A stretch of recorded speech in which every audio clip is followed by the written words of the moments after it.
আল্লাহ পাক সূরা আরাফের 179 নম্বর আয়াতে বলেছেন, ওয়ালাকাদ যারানা লি জাহান্নামা কাসীরাম মিনাল জিন্নি ওয়াল ইনস, প্রচুর জিন আর মানুষকে দিয়ে আমি জাহান্নাম পূর্ণ করব। খুশি হচ্ছেন? প্রচুর জিন আর মানুষকে দিয়ে আমি জাহান্নাম পূর্ণ করব। কি অপরাধ ছিল?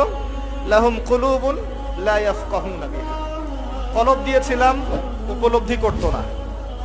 ওয়ালাহুম আযানুন লা ইয়াসমাউনা বিহা, কান দিয়েছিলাম শুনতো না।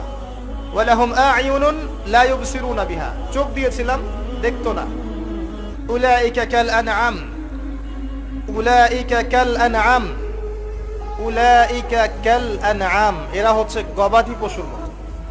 দে আর জাস্ট লাইক ক্যাটলস, গবাদি পশুর মতো।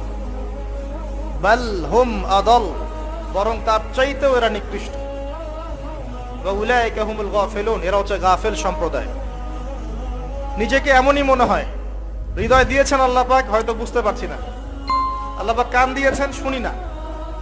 চোখ দিয়েছেন আল্লাহ পাক, দেখি না। কোন চোখ? বাইরের চোখ তো আবু জেহেলেরও ছিল না? তা আবু জেহেল দেখতে পারলো না কেন? সত্য কোনটা? তার কোন চোখ অন্ধ ছিল? হৃদয়ের চোখ।